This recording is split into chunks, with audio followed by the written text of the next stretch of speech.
Bueno, algo, preguntas, dudas de lo pasado, todo bien, todo claro, todo bajo control, ningún problema mayor. No. Eh, eh, eh, eh, eh, eh, eh, Miren, lo que en esencia nosotros estamos sencillamente viendo acá son los diferentes procesos que permiten y que facilitan que macrófagos neutrófilos lleguen al sitio de infección. Ya. La gran mayoría o el gran bulk de este grupo celular se encuentra en vasos sanguíneos. Aquí hay endotelio, aquí hay endotelio. Y como hemos hablado en diferentes ocasiones, ya vemos que la gran mayoría de los procesos no ocurren por magia, de que, no, que salió por ahí, sino que hay pues una serie de procesos, una serie de proteínas. Si ustedes me preguntan a mí, yo les diría lo siguiente. Lo más importante de acá es que conozcan cada una de las fases, cuáles son los receptores que intervienen y si hay alguna patología asociada. Ya, sencillo como eso.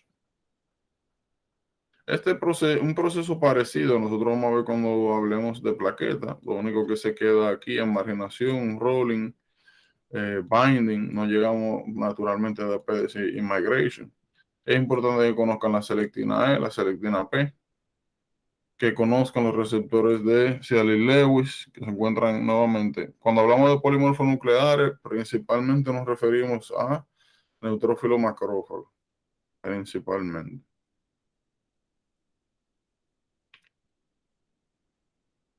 Vamos a ponerlo así. Si usted tiene leucocitos, normalmente la sangre tiene un flujo laminar, significando que la gran mayoría de sus elementos, sobre todo formes, se concentran en la parte central del flujo. Esto facilitando que la sangre fluya con la menos resistencia posible.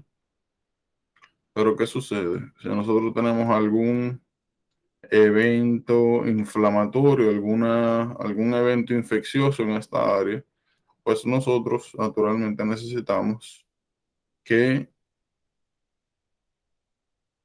los leucocitos que se encuentran en sangre, pues sencillamente migran acá. Lo primero, marginación. Marginación se refiere a promover que las células, en este caso leucocitarias, que normalmente se encuentran en la parte central del flujo sanguíneo, comiencen a moverse, acercarse al endotelio vascular.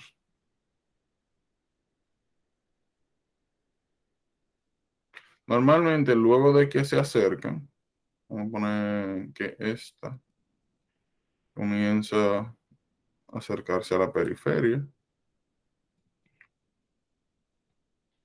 Luego de que comienza a acercarse a la periferia, nosotros acá tenemos la selectina E. Lo que hace la selectina E es que literalmente van disminuyendo paulatinamente la velocidad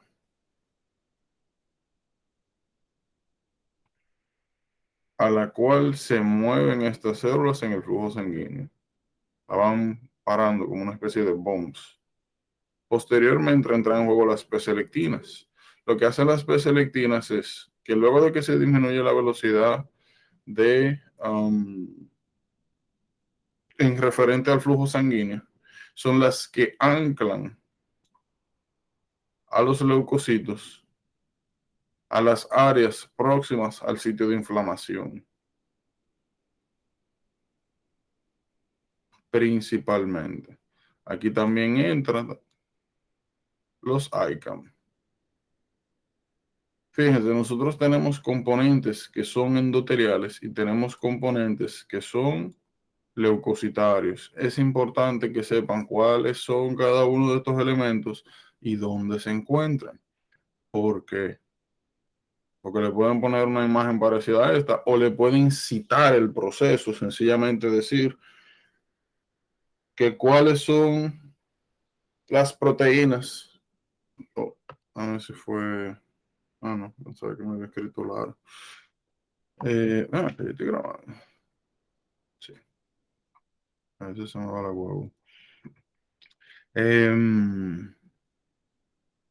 ¿Qué está diciendo? Ah, sí. Muchas veces pueden encontrarse con preguntas que vienen de la siguiente naturaleza. Te dicen, no, mira, que hay un proceso inflamatorio en X sitio. Y te preguntan, ¿cuáles son las proteínas endoteliales que favorecen la fijación de los leucocitos próximo al sitio inflamatorio? La pregunta te dice, ¿cuáles son o cuál es la proteína endotelial, el receptor endotelial? Y te ponen A, ICAM,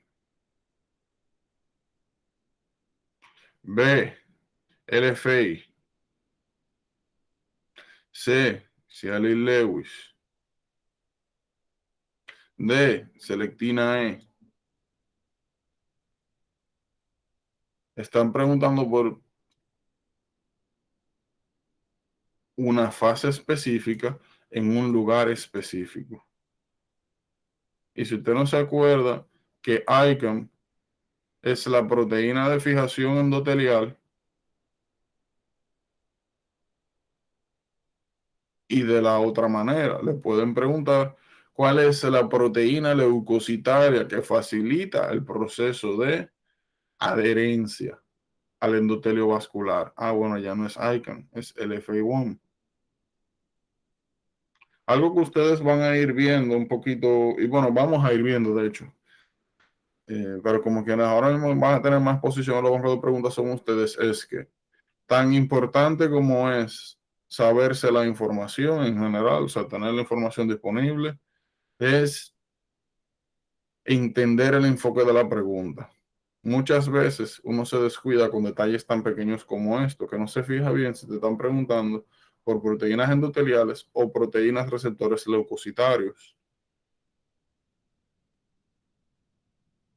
Estos detalles son importantes y van a ser cosas que le van a preguntar. Como le dije, de aquí lo más importante en esto, nosotros vamos a ver un poquito más adelante dos patologías. Bueno, es la misma patología causada por dos problemas.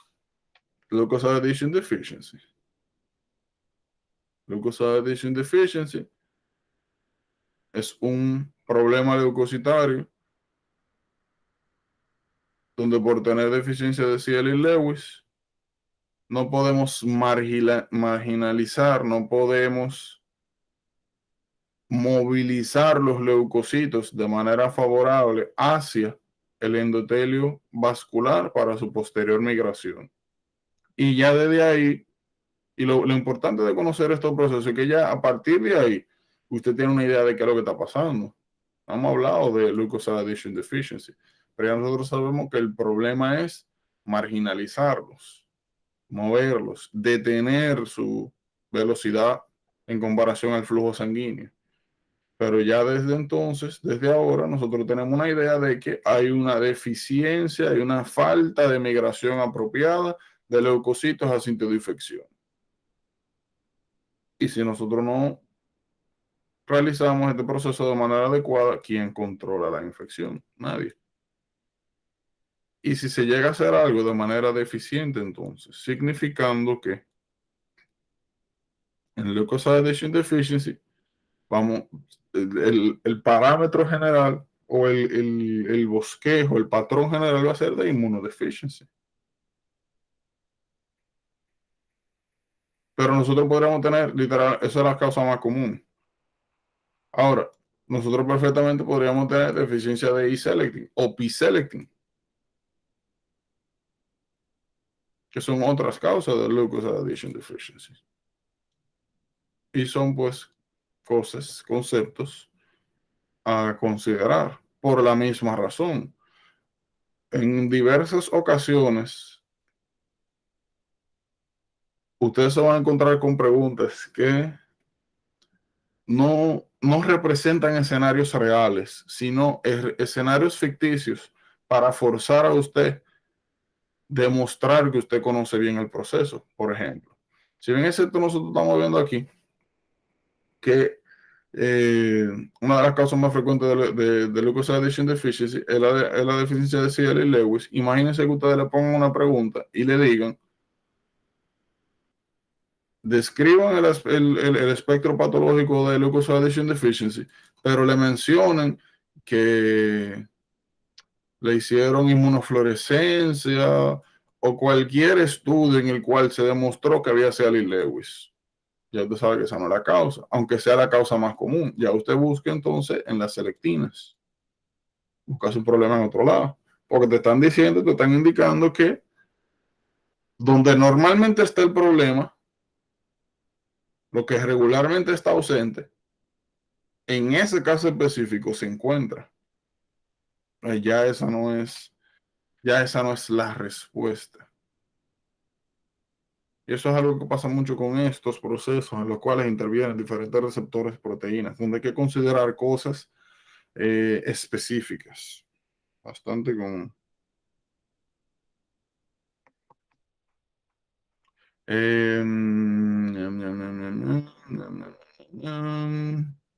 También vamos a ver un poquito más adelante que algunos de estos receptores son utilizados sobre todo por algunos virus como puertas de entrada. So, es importante conocerlos.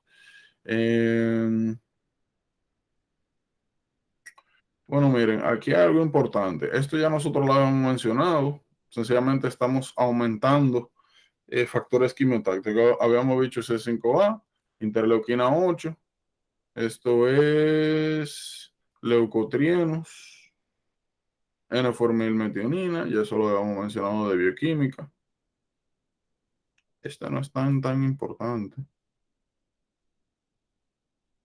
Diapédesis es la utilización de PICAM para deformar el polimorfo nuclear y que salga de el lecho vascular hacia el tejido circundante. Aunque aquí no esté representado, esto es diapédesis, salir es diapédesis, inmigración es llegar específicamente al sitio donde está ocurriendo el proceso inflamatorio.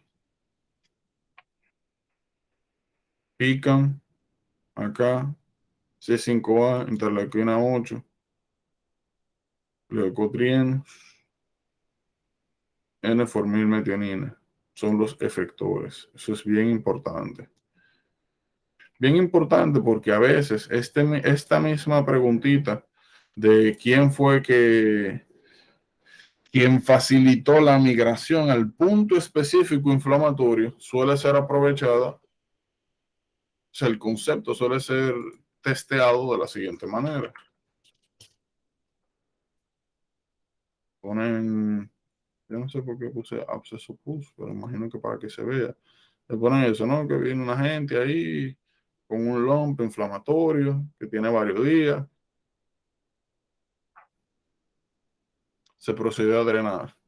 Te enseñan la pus. O sea, te enseñan la imagen.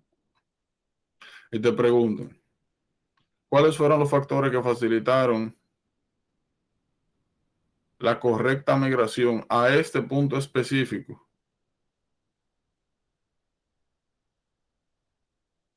Mencionaron migración.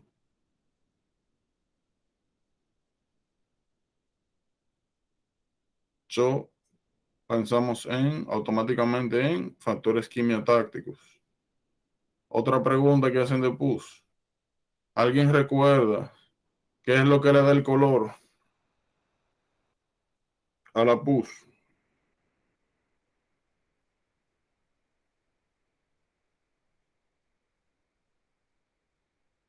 Tararán. No,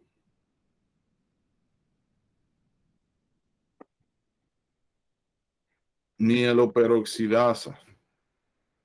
Eso preguntan mucho de pus también, que qué le da ese color. Neutrófilo muerde la liberación de superoxidasa.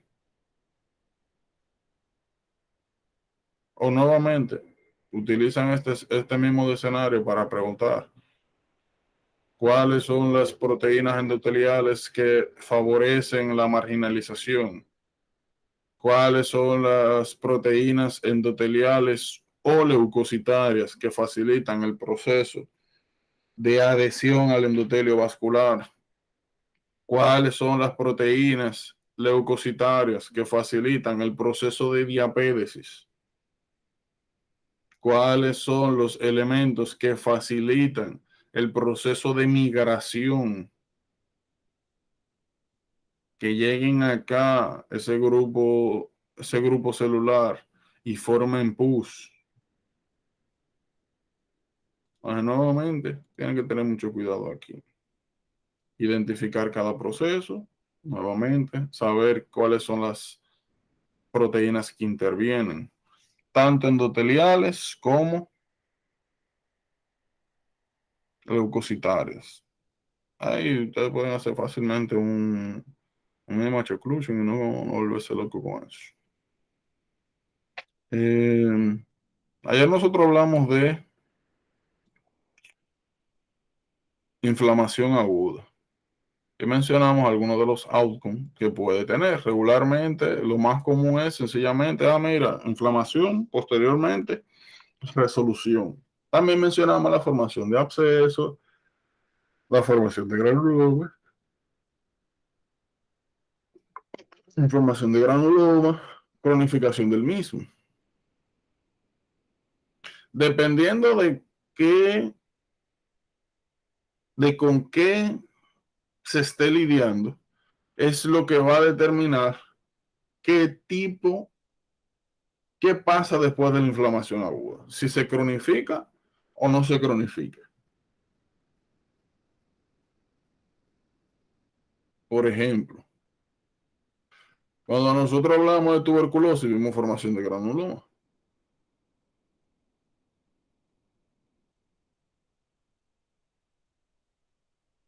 Formación de granuloma. Ya habíamos dicho que esta formación de granuloma era dependiente de interferón gamma. Que para tú poder mantener un granuloma, tenías que estimularlo de manera constante. Y habíamos mencionado los interferones. Habíamos mencionado que alfa inicia, beta inhibe y gamma continúa. Elemento esencial, siempre que hablamos de inmunidad celular en inflamación crónica, interferón gamma. Interferón gamma.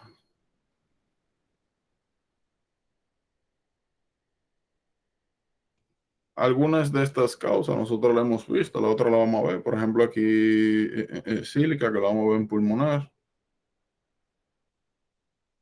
Sobre todo. Una pregunta, ¿ustedes recuerdan que era Type 4 Hypersensitivity? O mejor dicho, ¿cuáles eran los hypersensitivities? El 1, 2, el 3, 4. Vamos a ver, Tim Marinde.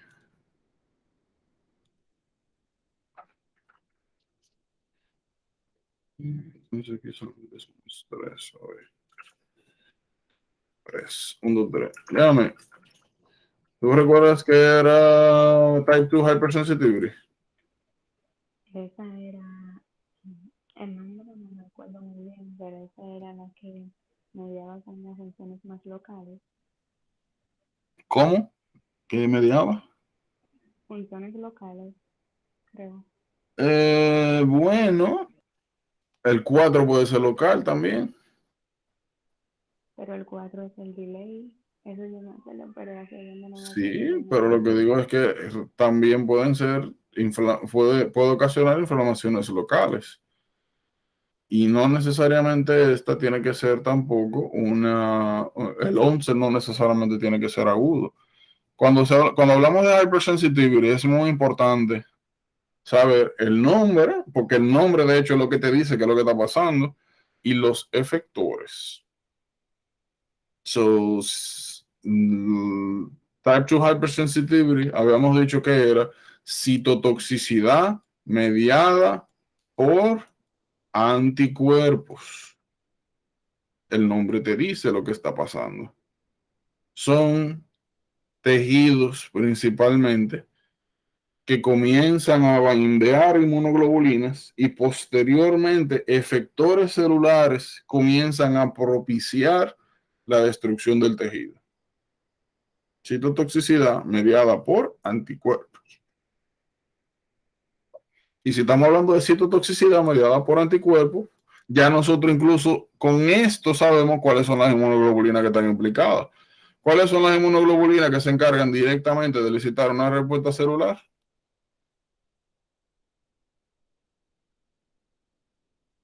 IgG, IgM. A eso le dije, el nombre nos dice literalmente todo lo que necesitamos saber de los hypersensitivos.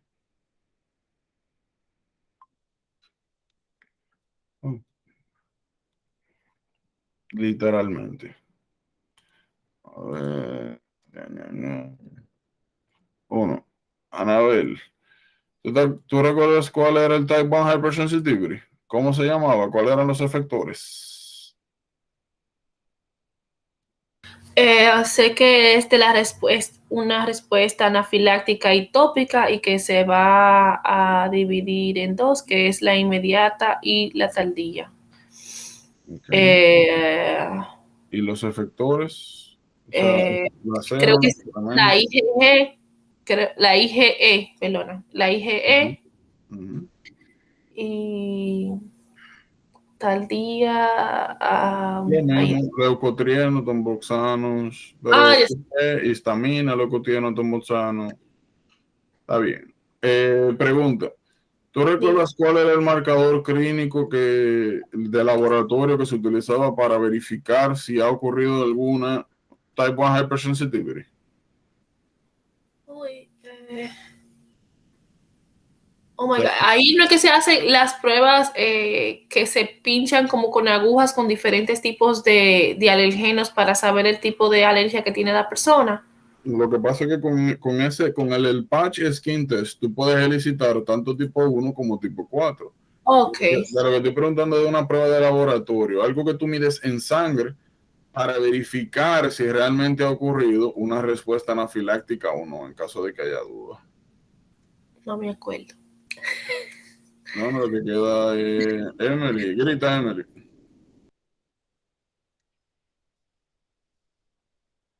¿Qué prueba de laboratorio nosotros hemos mencionado que se podía utilizar en caso de que haya duda de que se esté presentando algún type 1 hypersensitivity? Y es una pregunta conceptual porque es un diagnóstico clínico, pero es algo que se va a encontrar. Se murió el nene. Triptasa. ¿Acuerdan de triptasa? Es una pregunta clásica de los steps. Aunque no se usa en la vida real, no se usa, es una pregunta conceptual. Recuerden que triptasa, cuando se desgranulan los mastocitos, liberan de manera aguda histamina y triptasa. La histamina se consume rápido, usted no puede medir histamina. Bueno, puede, pero ¿para qué? Si eso se consume de una vez, no es un buen indicador de si ha ocurrido o no un type 1 hypersensitivity. En cambio, con cada molécula de histamina se libera también triptasa. La triptasa, a diferencia de la histamina, se queda rodando en la sangre. Usted puede medirlo y verificar, mira, sí ha habido una respuesta. Un type 1 hypersensitivity. Type 3 hypersensitivity es inmunocomplejos. Si se forman muchos antígenos anticuerpos y estos comienzan a depositarse, sobre todo en el lining vascular, promueven inflamación local. Ahí nosotros hablamos de serum sickness, de Arthus reaction, vasculitis, type 4 hypersensitivity o delayed type hypersensitivity. Aquí nosotros mencionamos que ¿por qué se llama delayed type hypersensitivity? ¿Quiénes son los efectores? Las células CD8 y CD4. Ok, entonces las efectoras directas son las CD8 y los intermediarios son los CD4. Ahora, ¿qué es lo que ocurre entre CD8 y CD4? Que requiere tiempo de procesamiento. ¿Qué es lo que pasa aquí? Entonces, Necesitan una célula de representación, principalmente lo que son las CD4, un antígeno representativo, ¿no es? ok, Algo así. vamos a Y poner el ejemplo clásico que es el de Poison Ivy. ¿Qué era lo que tenía Poison Ivy que causaba delayed type hypersensitivity? Tiene una sustancia que mencionamos que también la van a ver bastante. Urushiol. algo así. Urushiol. Entonces, cuando el Poison Ivy tiene contacto con piel, deja urushiol. Estamos hablando, ¿verdad? Imagínense que es una mano. Bueno, imagínense que es un pedazo de piel ahí. Bien imaginado. Es un pedazo de piel. Y que aquí cayó una gotita de urushiol. Urushiol, sustancia extraña. Vienen entonces macrófagos de la piel, célula dendrítica y toman ese urushiol. Cuando toman ese urushiol, pues macrófago naturalmente trata de eliminarlo. No puede. Pues sencillamente el macrófago agarra por una parte, una muestra de este asunto, así como la célula dendrítica, y lo presenta a través de el complejo mayor de histocompatibilidad tipo 2, CMH tipo 2. Coge un chin de urushiol y se lo pone ahí. Y se va de nuevo, o sea, va a circulación linfática, llega a un lymph node. En el lymph node ya nosotros sabemos que vamos a encontrar varios segmentos. ¿Cuáles eran las partes de los lymph nodes? De hecho, sería como una forma reniforme. ¿Cuáles son las partes de intereses para nosotros de los lymph nodes? Yo voy a poner una. Médula, dijiste. Médula, corteza y paracorteza. Que está corteza, paracorteza y médula. ¿Quiénes encontrábamos en médula? ¿Qué tipo de células?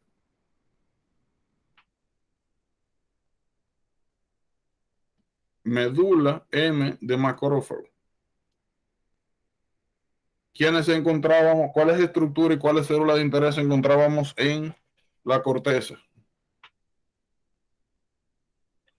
En la corteza son los linfocitos B, pero las estructuras Los linfocitos B son las células y las estructuras. son unos, no me acuerdo el nombre, son algo redondos, no sé cómo se llama. Los folículos que se dividen en primario y secundario, que la diferencia entre folículo primario y secundario es que en los secundarios aparecen los centros germinales, que son áreas donde hay actividad, actividad tanto inmunológica como de división activa de linfocitos B, y aquí en la paracorteza tenemos T. Entonces, dentro de esos T tenemos los CD4. Entonces, lo que hacen, CD4 positivo. Entonces, lo que hacen estos señores es que toman un chin del urushiol, toman una muestra, lo montan en el CD, en el complejo mayor de compatibilidad tipo 2, vienen aquí a los lymph nodes, le presentan esa sustancia extraña al CD4 y el CD4 entonces monta una respuesta TH1 y ya sabemos que TH1 significa inmunidad celular. Y posteriormente a eso, la TCD4 le dice a través de la facción TH1, activa secundariamente, indica a los CD8, güey, mira, hay una vaina rara ahí que hay que eliminar. Vaya allá y resuelva con eso.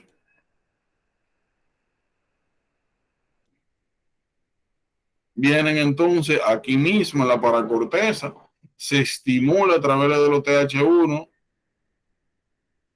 que se generen CD8 entrenados para atacar el urushiol y posteriormente de aquí mismo en el linfno comienzan a liberarse, comienzan a salir CD8 anti-urushiol, van a piel y de ahí en adelante usted comienza entonces a presentar sensitivity, el sensitivity clásico secundario a la exposición de Poison Ivy. Ahora, como nosotros estamos viendo que hay un procesamiento del urushiol, es un proceso que toma tiempo. Por eso es delay type hypersensitivity. Hay que presentar antígenos, hay que fomentar división celular, especialización, para poder montar la respuesta inmunológica. Bien.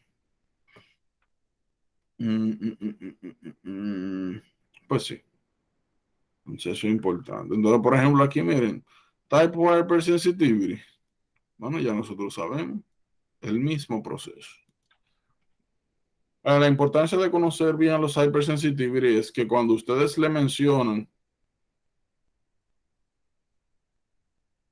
desde que ustedes ven, mira, type 4 hypersensitivity, ya tú sabes lo que hay atrás. Hay una célula presentadora de antígena, hay CD4 que han sido, a los cuales se le han presentado sus antígenos, que se divide posteriormente en TH1. Ya usted no ve dos palabras, usted ve un proceso. Eso es importante.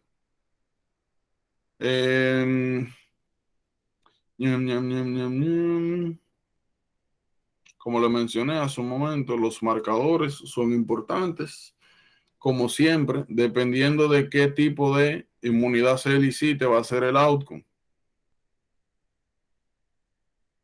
Principalmente. Hay un cuidado que tienen que tener con inflamación crónica. Como hemos hablado desde inmuno, cuando nos referimos a inflamación, hay que tener en cuenta que no solamente se ataca, no solamente sale afectado pues el patógeno en cuestión o la sustancia extraña, sino el tejido circundante. En pocas palabras, secundario a una respuesta inmune, se quiera o no se quiera, eso es sencillamente el precio, ¿verdad? Que hay que pagar. También se afecta el tejido circundante. También se destruye tejido propio, que posteriormente normalmente se repara.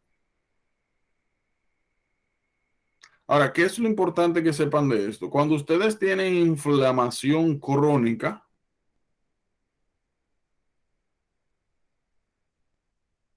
eso predispone a desarrollar directamente cáncer o adaptaciones celulares locales epiteliales, como vimos, displasia. Ese fue el mismo ejemplo clásico que vimos con el Helicobacter pylori, que habíamos dicho que infecciones crónicas por Helicobacter pylori aumentaban el riesgo de adenocarcinoma y también de maltoma. Y más que el pylori, maltoma, y más que el Helicobacter produciera alguna sustancia que sea cancerígena, es sencillamente un efecto secundario de la inflamación crónica. Entonces, cada vez que ustedes vean algún proceso inflamatorio crónico, las primeras cosas que tienen que pensar es, bueno, si se está manteniendo, si se está cronificando el proceso, significa que hay interferón gamma por ahí. Se necesita interferón gamma. Segundo, que regularmente la facción que se encuentra, que media el tipo de inflamación crónica, TH1. Segundo, que inflamación crónica, aparte de resolver con el patógeno en cuestión, y si no puede resolver, enclaustrarlo en un granuloma, también daña tejido circundante. Y que regularmente lo que sigue próximo a esto es o resolución o extensión del proceso inflamatorio. En el caso de que se llegue a resolución, el proceso inflamatorio se inhibe principalmente a través de interleuquina 10-4-13 y posteriormente inicia el proceso de reparación. Cada vez que nosotros reparamos un tejido, nos estamos refiriendo a destruir, quitar el tejido muerto y sustituir con colágeno tipo 1, colágeno tipo 3. Reparar es pegar con colágeno. Si un tejido, por cualquiera sea la razón, comienza a acumular mucho colágeno, a eso es a lo que nosotros nos referimos con fibrosis. Enfermedades inflamatorias crónicas, como vamos a ver, por ejemplo, en pulmón, como vamos a ver en hígado, suelen ocasionar secundariamente fibrosis. Fibrosis. Eso es bien importante. En caso de que no se resuelva el proceso inflamatorio y nuevamente se extienda, por lo regular, eso aumenta el riesgo de desarrollo de cáncer. Y en caso de que no, bueno, desarrollo de fibrosis, sustitución del parénquima funcional del órgano por tejido fibrótico. Bien común. Y esto es bien interesante porque vamos a ver, sobre todo cuando entremos en hemato-onco, que hay algunas enfermedades, sobre todo virales, que directamente tienen efectos que promueven cáncer. Pero vamos a ver muchas otras, o sea, producen factores que son cancerígenos. Por ejemplo, cuando hablemos de BPH, la proteína E6 y E7, que son inhibidoras de P53 y retinoblastoma. Pero vamos a ver que también, que no es necesario tú producir alguna proteína directamente que tenga propiedades cancerígenas. Con que tú causes inflamación crónica, ya eso es suficiente. Se requiere más exposición, pero predispone a neoplasia. Este asuntito de acá, sobre todo cuando en la formación de granulomas que requieren interferón gamma, significa que para tú poder mantener una respuesta inflamatoria crónica, necesitas el mediador. Por eso es que cuando hablábamos de tuberculosis, vimos que normalmente en tuberculosis primaria se formaban los granulomas, uno ni siquiera desarrollaba síntomas. Pero en cualquier momento donde hubiese algún tipo de estrés que ocasionara aún inmunosupresión transitoria, o sea, que se dejara de secretar interferón gamma, que se dejaran de mantener esos granulomas, pues se desarrollaba tuberculosis secundaria, que ya así es donde la patología comienza a dar síntomas, que ya es cuando se rompe el granuloma y comienzan a salir las micobacterias. Esos son realmente los aspectos más importantes de la inflamación crónica. Miren, Como mencioné hace un momento, cada vez que usted tiene un proceso inflamatorio en algún tejido, lo que sigue es, siempre y cuando se resuelva el problema de base, lo que sigue es reparar. Lo primero que usted tiene que hacer es inhibir el sistema inmunológico. Interleuquina 10, el factor transformante tipo beta, interleuquina 4, interleuquina 13, inhiben la respuesta inmunológica. Posterior que viene, reparación. ¿Cómo usted repara? Sencillo. Para usted reparar, tiene que producir colágeno tipo 1, colágeno tipo 3. Tiene que promover la división del tejido que fue dañado.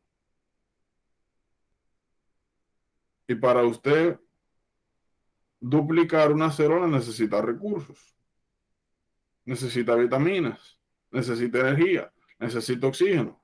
Entonces, una de las primeras cosas que se requiere es que en el tejido que se va a reparar ocurra angiogénesis, lleguen vasos nuevos, que lleguen pues los recursos necesarios para, sobre todo, la reparación a nivel celular. De esto, el más importante es este señor.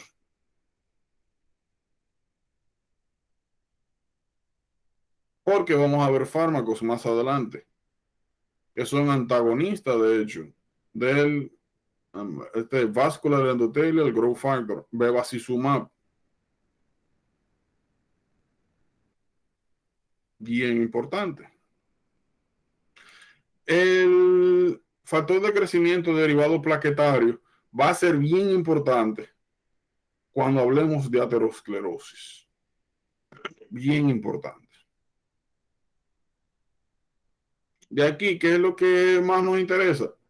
Que quien se encarga de favorecer la secreción de colágeno tipo 1, tipo 3, que es literalmente como lo que, por ejemplo, lo que forma el scar, lo que si usted tiene un corte en una herida, lo que favorece, lo que facilita literalmente que se pegue, que se unan los extremos de la herida, colágeno. Ahora mismo, lo que más nos interesa a nosotros es saber que quien facilita este proceso, quien estimula la síntesis de colágeno, factor de crecimiento fibroblástico, no, el platelet-derived growth factor, factor de crecimiento derivado de plaquetas. Eso es. Que se encarga de eso. Nuevamente, ese factor lo vamos a ver cuando hablemos de aterosclerosis, sobre todo. Metaloproteinasas. Miren, cada vez que usted tiene algún proceso inflamatorio, y no solamente inflamatorio, cuando usted tiene daño tisular, generalmente se genera también tejido necrótico, tejido que pierde vascularización, tejido que pierde, que está deprivado de oxígeno y que sencillamente se desvitaliza. Si bien es cierto, el sistema inmunológico, macrófago, neutrófilo pueden fagocitar elementos celulares, células de Bris secundarios, a nivel tisular, quien se encarga de eliminar el exceso de tejido, sobre todo si es colagenoso, metaloproteinasas. Esto lo mueven en matonco. Miren, esto que están viendo acá son sencillamente las diferentes fases. Lo importante de aquí es que tengan una idea de cuáles son los efectores según el tiempo, que sepan cuáles son los requerimientos de cada fase, que sepan cuáles son los requerimientos de cada fase. Por ejemplo,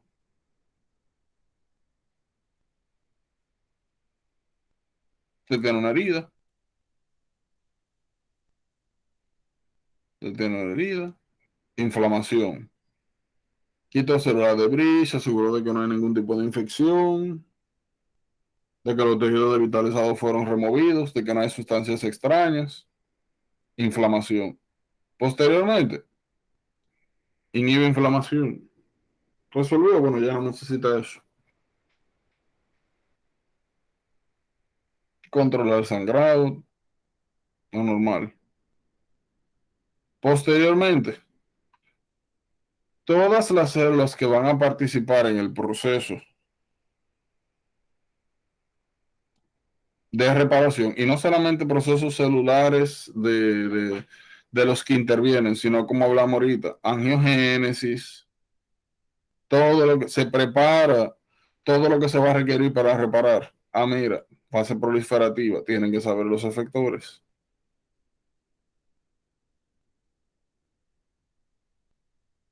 En sus fases finales tienen que saber que se necesita vitamin C y cobre.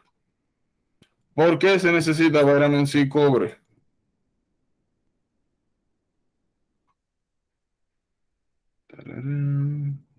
Llame. ¿Por qué tú crees que Porque aquí se necesita eso? la vitamina C interfiere en el metabolismo, en la síntesis de colágeno necesaria, y el cobre también está involucrado ahí en la síntesis de colágeno.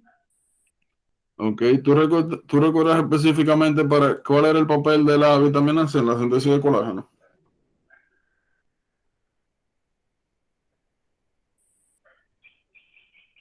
O sea, ¿en qué órgano pasaba?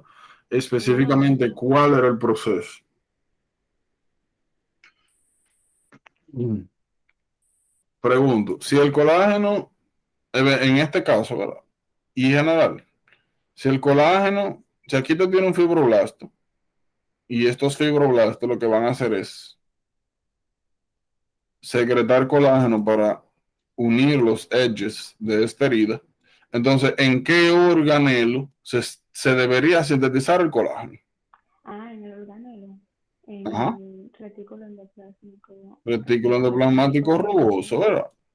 Porque es una proteína que va hacia afuera. Ahora, dentro del retículo endoplasmático, nosotros citamos vitamin C. Ya habíamos mencionado que habían dos procesos post-translacionales, dos modificaciones que requería el colágeno para ser funcional de manera adecuada, y era la glucosilación y la hidroxilación, sobre todo hidroxilación. Glucosilación es uno de los procesos, pero hidroxilación era lo que necesitaba directamente vitamin C. Hidroxilación de los residuos de lisina y prolina. Y por eso que vitamin C es esencial. Cobre. Cobre, nosotros hemos mencionado que ya cuando el fibroblasto saca la hebra de colágeno, se trimean los bordes, se necesitaba la participación de una enzima llamada lisiloxidasa. Y que esa lisiloxidasa lo que permitía era oxidar los residuos de lisilo para permitir que las hebras de colágeno se pudieran pegar, relacionar una con otra y formar un mesh entre las hebras de colágeno. Es lo que le permite posteriormente formar mallas.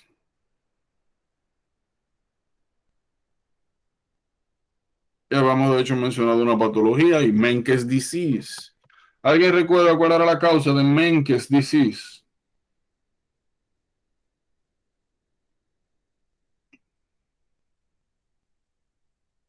Recuerden que quien estaba mutado era el transportador ATPase tipo B, que era quien nos permite a nivel gastrointestinal absorber el cobre.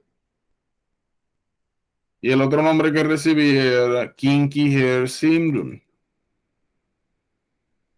Kinky Hair Syndrome, que llegamos a buscar la imagen.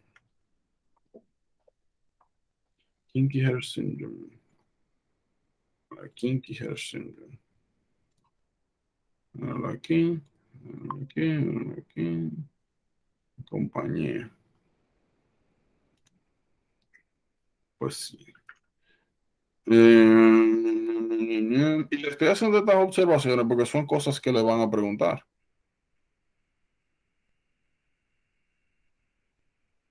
o mejor dicho, son enfoques que van a tener las preguntas.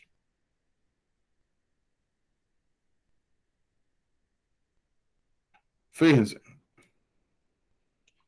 normalmente, al principio, cuando nosotros estamos arreglando, por así decirlo, um,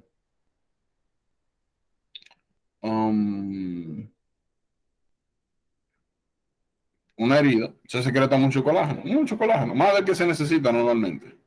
Normalmente el primer colágeno que se sintetiza es el tipo 3, que es flexible, es bien flexible, te permite eso, conectar.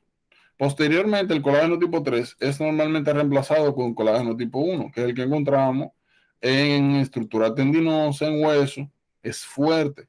Entonces, lo primero es pegar, luego es recortar el exceso y sustituir con un colágeno más fuerte. Entonces, si ustedes le presentan un scar ya formado, una cicatriz, y le dicen que qué tipo de colágeno es, tipo 1. Si le están presentando un tejido de granulación, o sea, un tejido que se nota que está en proceso de reparación, colágeno tipo 3.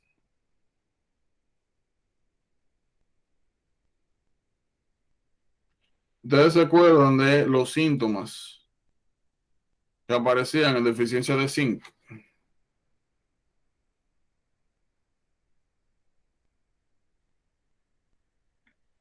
Aparece la... Bueno, yo te voy a dar la descripción porque no me acuerdo del nombre. Es una mancha oscura que aparece en la piel, o en las áreas donde le da sed, creo. Ok, ok. ¿Y algo más? ¿Algo más? Déjame pensar. Oh, desacato. Lo que tú mencionas, mira, se llama No acrodermatitis recuerdo. enteropática, que habíamos dicho que era una dermatitis asociada a mucosas, alrededor de orificios asociados a mucosas, alrededor de la boca, alrededor del ano, sobre todo. Eso es acrodermatitis enteropática. Okay. Acrodermatitis enteropática. Una dermatitis alrededor de mucosa.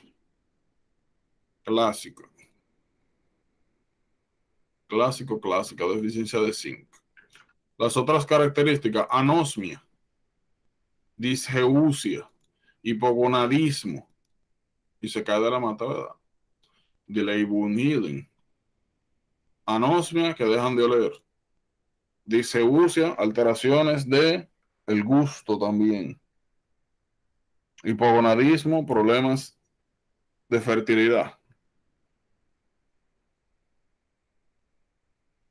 Nuevamente son cosas que le van a preguntar porque se asocian directamente con esto. A usted le pueden decir, ¿no? Que se necesita, como parte del proceso de remodelación tisular del SCAR, se necesita un oligoelemento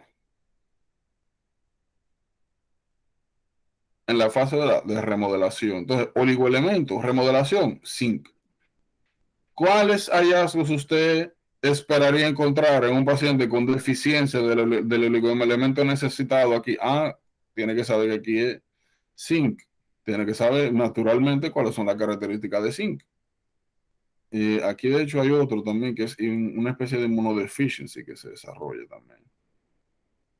En la fase proliferativa del wound healing, deficiencia del oligoelemento requerido en esta fase ocasiona que, primero, por fase proliferativa, oligoelemento, ¿cuál es el oligoelemento de aquí? Copper. Mira qué bien. O sea, hay que saberse la fase, como dije, los requerimientos y hacer naturalmente la correlación con cosas que ya nosotros conocemos, sobre todo otras patologías. No todas las preguntas que ustedes van a ver le van a estar, no todas las preguntas que ustedes van a ver van a estar enfocadas en una patología. A veces le ponen cosas como esta, que le ponen una cortada a una gente y le dicen, mira, en la fase de remodelación, como le dije, en la fase de remodelación, ¿cuál es sintomatología te esperaría de deficiencia del oligoelemento que se requiere aquí. O sea, el tigre no tiene nada que ver con eso. Pero aprovechan el concepto para conectar temas. Si tú sabes lo que es wound healing, las fases, si sabes identificar la fase y qué se requiere. Y secundaria a eso, ¿cuáles son las manifestaciones de ese deficiency? Esas son preguntas compuestas. Y son nuevamente las preguntas que ustedes a las que se van a enfrentar más adelante. Que ahora parece una cosa del diantre, pero ustedes se van a dar cuenta que no. Que es un asunto de costumbre, que es un asunto de conectar sobre todo temas.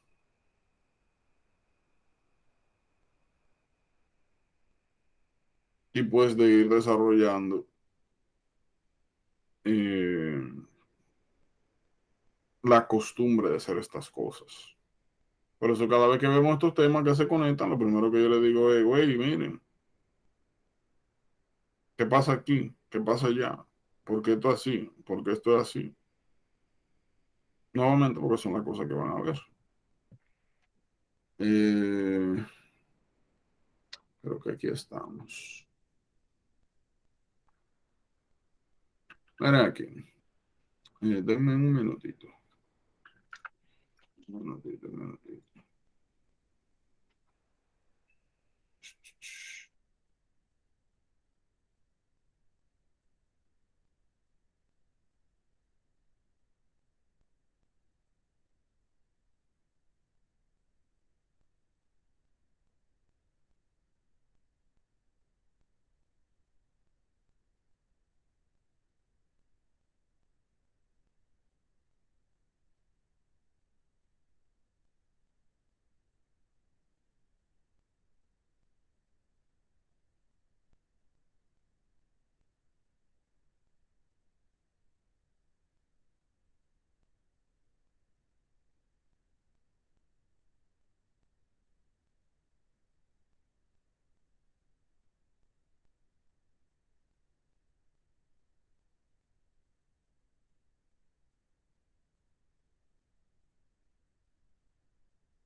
Ok, ahora sí.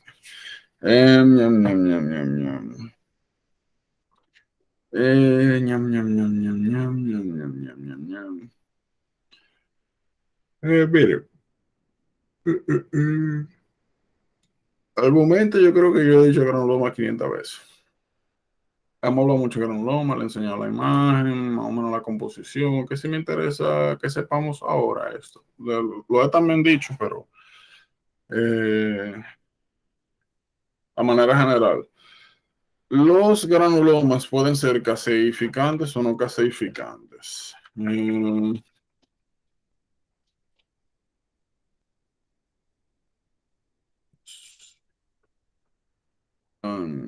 Ok. Se ve bien este. Se ve bien.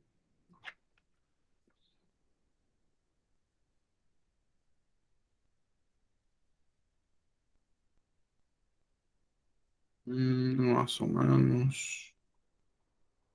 Vamos a poner sarcoidosis. Granuloma. Ok. Miren, por ejemplo. Este se ve bien. Este también. Pero vamos a utilizar este. Miren aquí. Este no es. Vamos a buscar un granuloma tuberculosis. Se vea bien. Miren aquí. Aquí sí se ve bien. Los granulomas se dividen en caseosos y no caseosos. Aquí está imagen. Se ve bien. Bien. Miren acá. ¿Cómo usted identifica un granuloma gaseoso? Fácil y sencillo. Usted va a ver el ring inflamatorio, todas esas son células inflamatorias, y vamos a tener un centro necrótico. ¿Cómo usted sabe que es un centro necrótico? Bueno, porque a medida que usted se acerca al centro, menos cantidad de células hay. Todo esto es debris, todo esto es algo muerto o enclaustrado, pero normalmente la celularidad es muy pobre en la parte central. Eso es indicador de necrosis. Esto, en cambio, también es un granuloma. Miren, nosotros acá vemos el ring inflamatorio alrededor. Ahí. Ahí ustedes están viendo el ring inflamatorio alrededor y están viendo la formación del granuloma. En este granuloma, a diferencia del otro, sí hay una celularidad importante. Sí hay una celularidad importante. Esto es un granuloma no caseoso. Caseoso, todo lo que está en el medio muerto. No caseoso, infiltrado, inflamatorio, celular prominente. Esto que ustedes están viendo aquí son los llamados macrófagos epiteloides o células gigantes de Langerhans. Parte del proceso de formación de granulomas es la fusión de varios macrófagos, formando células multinucleadas, que son estas que están viendo aquí. Eso es muy sugestivo a granuloma. Eso no le dice si es caseificante o no caseificante. Eso se presenta en ambos. Sencillamente es una característica bien importante de granulomas en general, por si acaso. Las causas no se preocupen que la vamos a ir viendo, pero tienen que saber eso. Cómo diferenciar de manera general histológica. Miren, por ejemplo, estamos viendo lo mismo acá. No caseificante, un rim inflamatorio alrededor. No hay centro necrótico, la celularidad está bien y homogéneamente distribuida. Miren, aquí ustedes están viendo, en pocas palabras, cuáles son los efectores. Voy a ponerlo aquí. ¿Cuál es el proceso de formación de granuloma? Como siempre, miren acá, célula presentadora de antígeno. Lleva un antígeno que no es aquí realmente, sino aquí, que lo presenta. Aquí es que se presenta el antígeno en el complejo mayor de histocompatibilidad tipo 2, si estamos hablando de TH1, SD4. Así que quien está presentando el complejo mayor de histocompatibilidad tipo 2 es bien importante. Quien eventualmente se activó fue TH1. Ya nosotros sabemos que TH1 se encarga de estimular a macrófago y CD8, inmunidad celular. ¿Y lo hace a través de quién? Hemos hablado ya en varias ocasiones que interferón gamma es lo que permite la formación y manutención, el maintenance del granuloma. ¿Quién lo secreta? TH1. Secundariamente, el macrófago activado por el interferón gamma participa en el proceso de formación de granuloma. Miren aquí las células gigantes que le había mencionado. Son nuevamente macrófagos fusionados. Y el recruitment adicional de inflamación local se da por secreción del macrófago de factor de necrosis tumoral. Sencillo como eso. Es importante que reconozcan, como les dije, los diferentes componentes celulares que suelen conformar uno. Miren que los fibroblastos se encuentran en la periferia, creando una especie de barrera fibrosa. Y como le dije, dependiendo de qué se encuentra en la parte central, necrosis o no, es que se dividen en caseificante y no caseificante. Células gigantes de Langhans, células epiteloides, como le mencioné, es un proceso de transición de un cambio de morfología, sobre todo de los macrófagos, pero la función se mantiene. Las células gigantes de Langhans son bien importantes porque esto nosotros solamente lo vamos a ver de manera fisiológica en dos momentos.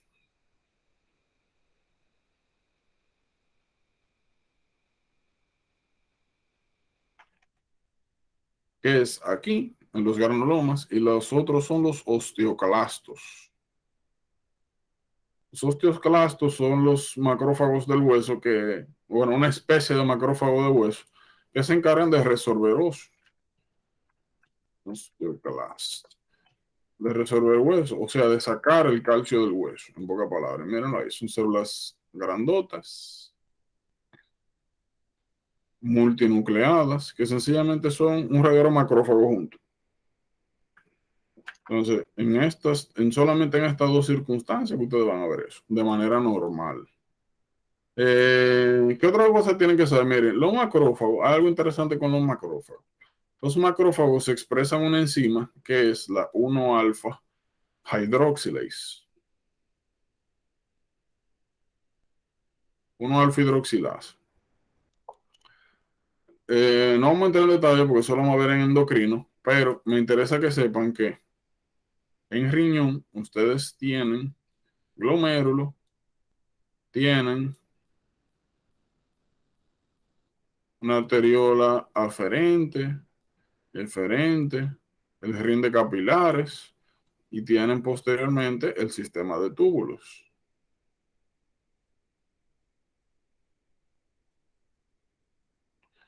Tienen el sistema de túbulos. Túbulo contenedor proximal, asa de Henle, porción descendente, porción ascendente, túbulo contenedor distal, túbulos colectores.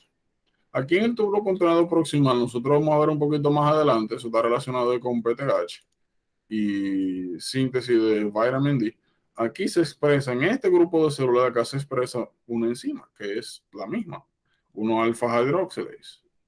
Normalmente lo que hace la 1-alfa hidroxilasa es que toma la 25-hidroxi vitamin D y que es parcialmente activada. Cuando pasa por el 1-alfa hidroxilasa se convierte en 1,25-dihidroxivitamin D o vitamina D activada. ¿Qué sucede? El vitamin D, vamos a ver que promueve la reabsorción de calcio. ¿Qué sucede?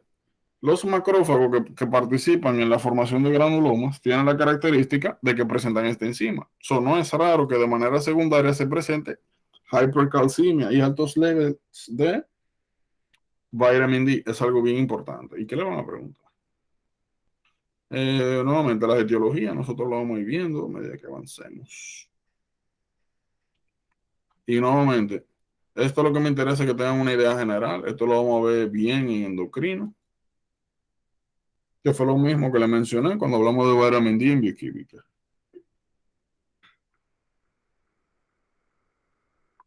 Vamos a hablar de PTH, regulación, compañía, hormonas paratiroideas, glándulas, obviamente.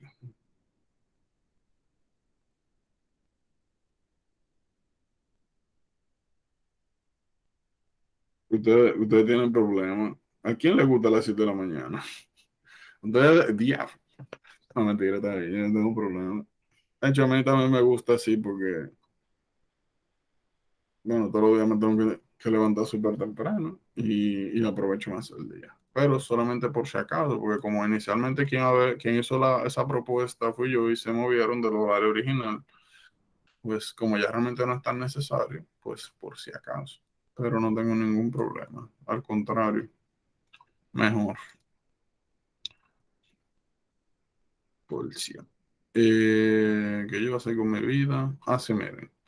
Ya nosotros vimos que eventualmente siempre que hay daño tisular, sobre todo traumático, donde hay destrucción importante de tejido, lo que viene es scar. Ya nosotros mencionamos ahorita que el scar, en el proceso de scar formation, nosotros encontramos dos tipos de colágeno, tipo 3 inicialmente y posteriormente tipo 1. Ahora, ¿qué sucede? Si usted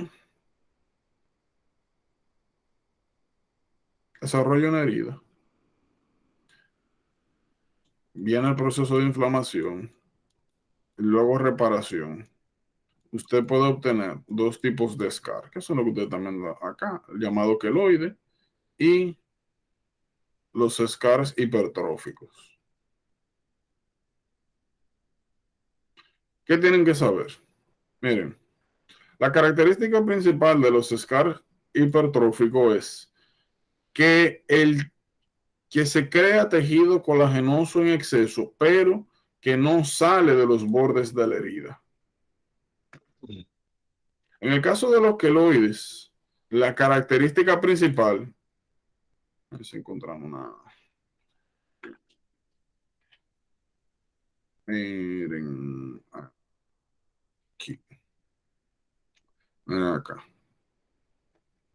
Lamentablemente no tenemos por ahí. Bueno, podríamos ver esto. Bueno. Este también es una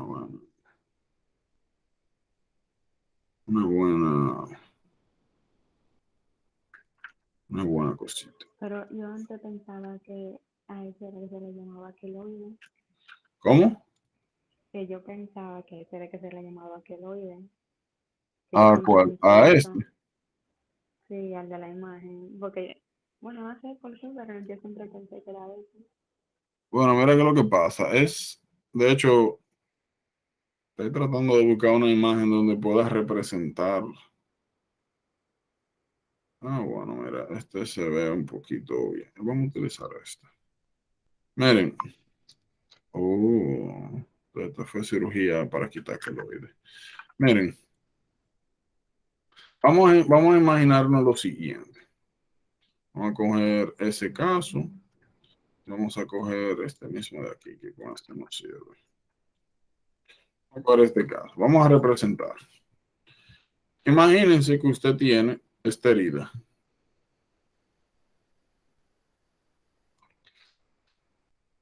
Parte del proceso de reparación ya sabemos que es síntesis de colágeno y relleno y contracción de la herida. ¿Qué sucede? Si los bordes de la herida van desde aquí hasta aquí, pueden pasar dos cosas referente al scar. Primero, que los fibroblastos secreten exceso de colágeno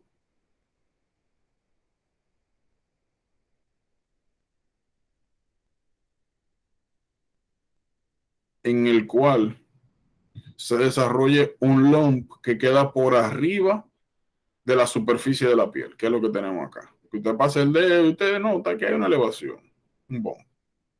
Ahora, En el caso de los scars hipertróficos, el exceso de colágeno siempre va a estar dentro de los límites de los bordes de la herida, que es esto. Te va a tener un bump, pero siempre dentro de los límites. Ahora, en el caso de los queloides, vamos a imaginarnos que aquí la incisión que se hizo, de cirugía, que la incisión, probablemente cirugía coronaria, que la incisión que se hizo fue así. Y del mismo tamaño de la rayita verde. En el caso de los queloides, lo que pasa es lo siguiente. Cuando se forma el exceso de colágeno, este no solamente ocasiona un bump por encima de la herida original, sino que el tejido cicatrizal invade más allá de los límites de la herida.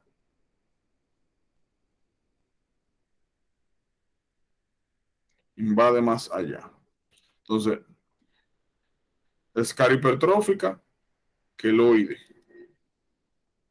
Siempre y cuando ustedes vean de que en la deposición de colágeno, de tejido cicatrizal, está más allá de los límites de los bordes de la herida queloide.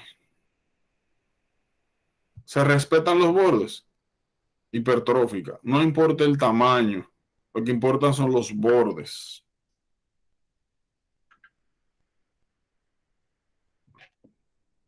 Bien, ¿qué cosas tienen que saber aquí? Bueno, el tipo de colágeno que está asociado a cada uno. Y lo otro que tienen que saber es que no es el tipo de daño que hace que se forme un queloide, no, eso es sencillamente predisposición genética. Principalmente personas de raza negra o descendientes de raza negra. ¿Hay manera de controlarlo? No, eso sencillamente pasa posterior a daño tisular. ¿Se pueden hacer cosas? Claro que sí, cirugía, curiosamente. Hay unas cirugías que son estéticas, por supuesto, que se encargan de remover los queloides. Eso puede pasar con cualquier tipo de trauma, desde ponerse un arete, desde que quemadura es lo más común. Cualquier tipo de daño ocasiona el desarrollo de un scar exagerado. Tienen que saber el tipo de colágeno, tienen que saber la predisposición. ¿Por qué es importante conocer los queloides? Porque si bien hay cierta manera de controlarlo, hay cirugías para eso. La recurrencia es grande. Generalmente usted lo quita y sale otro. O viceversa. Ah, mira, qué chulo. Eso fue un piercing, lol. Te parece más un granuloma pioja, ¿no? Más que queloide, pero... Entonces, eso es lo que usted tiene que saber de ahí. La predisposición, qué hacer. Y abordaje. Y los tipos de scar. Y, ¿qué era lo otro? Y los criterios. Vamos a hablar. Mira, nosotros vamos a comenzar a ver una serie de patologías que tienen secuencia. Secuencia significa, pues, como dice el nombre, una serie de pasos de stages entre la normalidad y el desarrollo o complicación de una patología. En este caso estamos hablando de neoplasia. Miren, vamos a poner los límites acá, más o menos aquí, más o menos aquí, más o menos aquí. Miren, Lo que nosotros estamos viendo acá es que los diferentes stages por los cuales se origina, se desarrolla cáncer, neoplasias. Miren acá, tejido normal. Este es un epitelio plano estratificado, no queratinizado. Posiblemente, no estoy totalmente seguro, esto no es mi experticio, pero estoy casi seguro que ustedes saben qué es esto. Casi seguro que esto es vagina, cervix, para ser más específico. ¿Por qué? Por esto. ¿Se acuerdan de eso? ¿Qué es?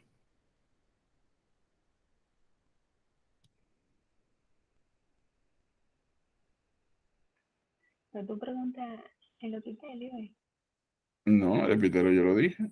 la célula. ¿Qué ven ahí? ¿Qué se puede apreciar? ¿Qué pueden apreciar aquí? ¿Se acuerdan de los coilocitos? ¿De lo qué? ¿Se acuerdan de los coilocitos? Miren acá, coilocitos.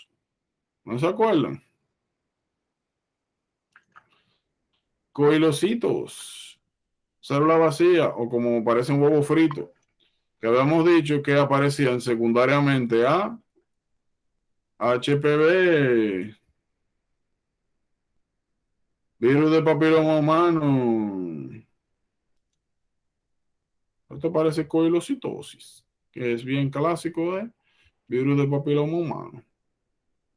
Entonces, ¿qué es lo que nosotros estamos realmente fuera de eso, ¿verdad? Representando aquí, tejido normal. Nosotros estamos viendo aquí la capa más basal, la capa más superficial, ¿verdad? Estamos viendo la diferenciación entre cada una de las capas. Estamos viendo el, el tejido conectivo asociado en el primer stage. En el segundo, ¿qué es lo que nosotros estamos viendo? Comienzan a aparecer alteraciones estructurales celulares. De células normales planas comienzan a aparecer los coilocitos. Por eso es que le digo, me parece que esto es HPV. No veo que lo diga por aquí, pero estoy casi seguro. ¿Qué es lo que nosotros estamos viendo acá? Sencillamente pérdida de la arquitectura normal, pérdida de la uniformidad celular, cambios en la alteración de la morfología original estructural. Y eso era lo que nosotros habíamos descrito como displasia. Habían dos tipos de adaptaciones celulares patológicas. Displasia era uno. ¿Cuál era el otro?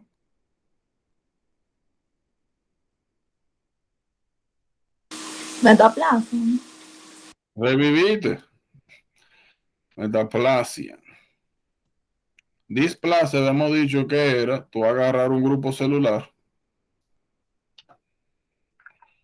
tú agarrar un grupo de células y que una, varias o todas modificaran sus aspectos morfológicos. Así. Esto es displasia. Lo habíamos hablado. Metaplasia, ¿qué era metaplasia, Emily? Cuando las células, un epitelio se cambia por otro para adaptarse a un estrés. Ok, este sería un ejemplo de, esto sería un ejemplo de metaplasia, que es cuando en vez de tú cambiar los diferentes componentes estructurales, celulares, tú sustituyes un tejido por otro, precisamente, generalmente ocurre como una adaptación a un agente estresor.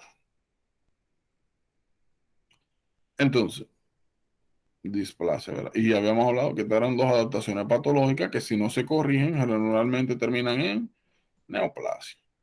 Entonces, lo que nosotros estamos viendo acá es que A medida que avanza el proceso displásico, nosotros podemos distinguir menos entre,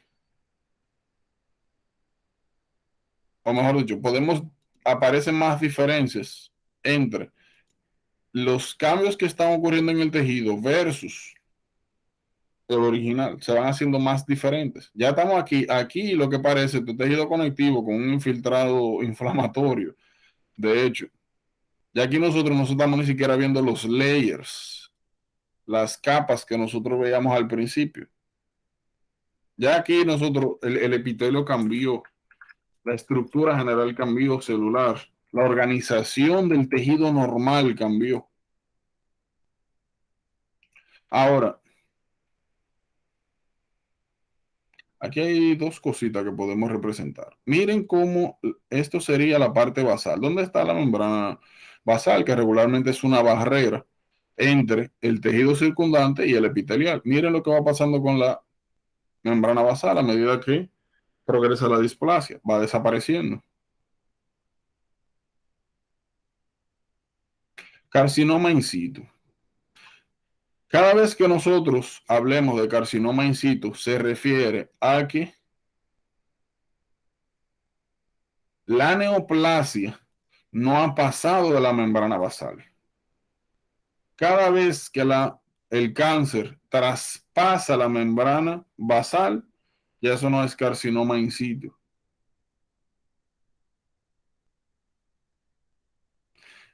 El problema de pasar la membrana basal es que regularmente los epitelios son avasculares. Pero, en este caso, el tejido conectivo circundante sí tiene vasos sanguíneos. Y también tiene vaso linfático.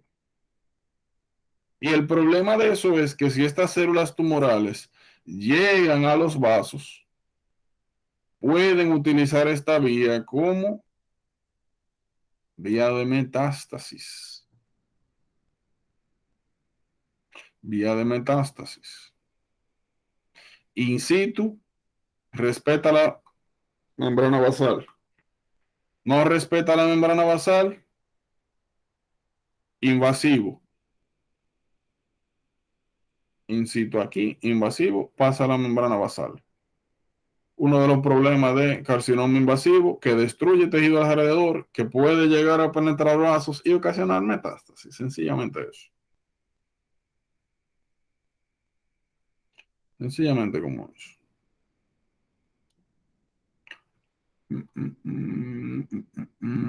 Miren, esto se explica por sí solo. Sencillamente son los diferentes tipos de nombre que reciben los diferentes tipos de neoplasia dependiendo de su origen. Sencillamente eso.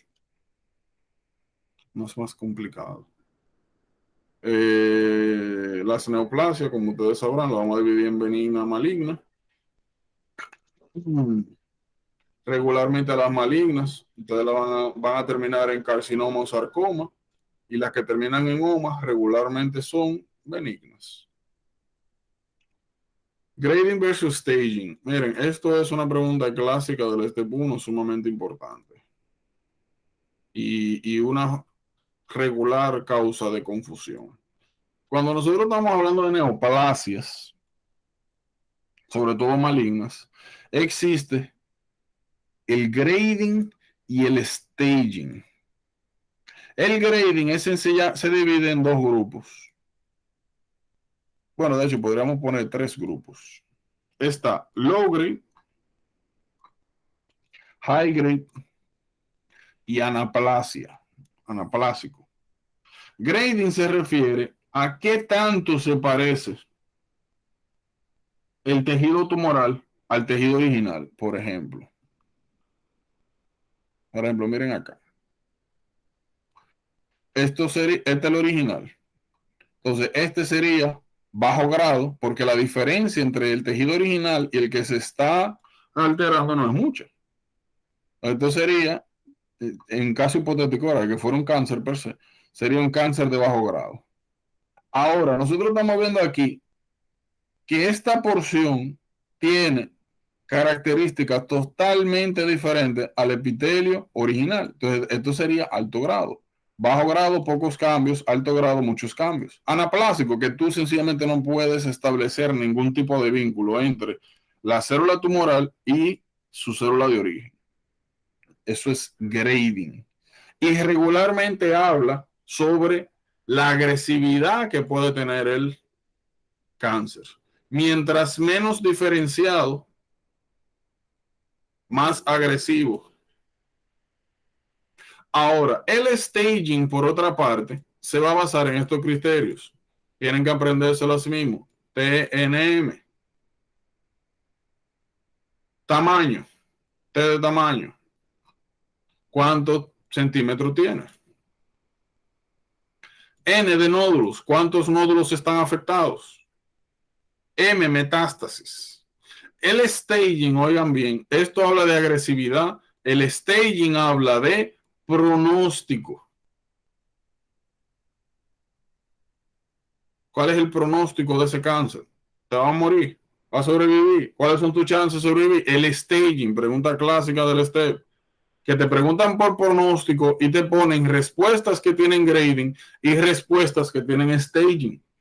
Entonces, te preguntan por pronóstico, staging. Te preguntan por grading, ya ustedes saben que se están refiriendo al nivel de agresividad, que son conceptos relacionados, pero no son lo mismo. Y ahí que es donde viene la confusión. Entonces, acá, pero ¿y si es más agresivo? ¿No es peor pronóstico? No necesariamente.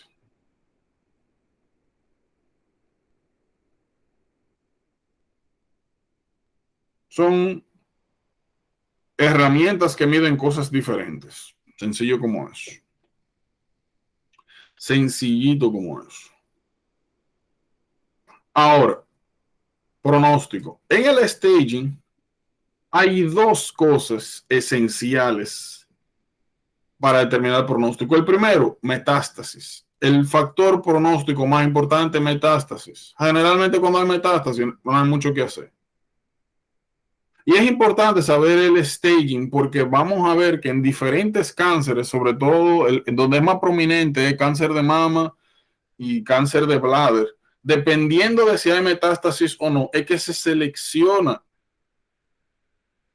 qué tipo de terapia se va a dar.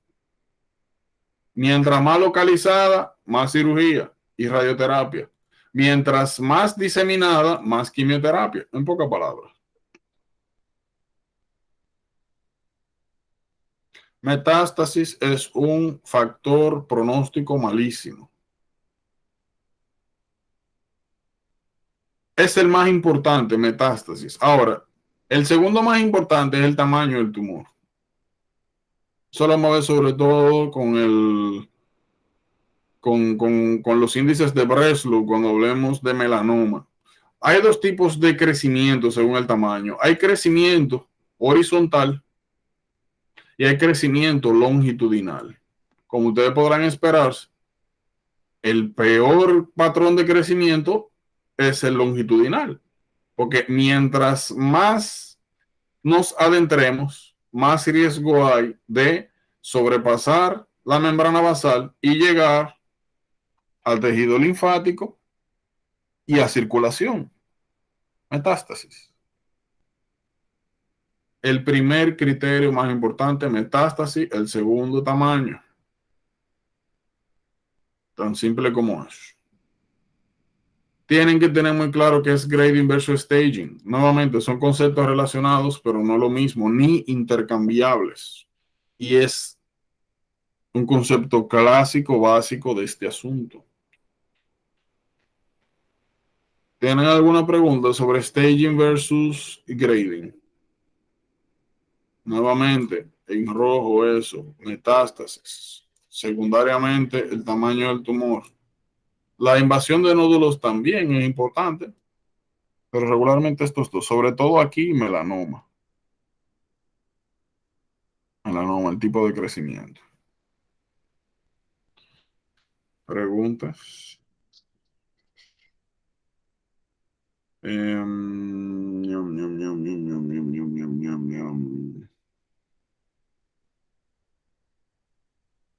No, está bien. También. Como le dije un poquito más adelante, vamos a hablar de los indicadores de Breslow de melanoma. Y así, entonces déjame ver algo. Dios mío. Ahí vamos a hablar de características de cáncer, cómo evitar cáncer y después hablar de pila de cáncer. Está bien. ¿Qué es un cáncer? Literalmente. Estos temas son incómodos, pero ya estamos acabando patología, que es lo importante. Y luego vamos a entrar a... Miren. Mira. No está tan lejos. Después aquí cuando hablemos de inhibición, alguna cosita, podemos abordar la pregunta, la tengo ahí. Anabel, por si acaso. Y lo mismo, yo le he dicho siempre, cada vez que ustedes estén revisando y vean alguna pregunta rara o algo así, guárdenla, mándenla y o la revisamos ahí o si hay algún momento más pertinente de revisar, pues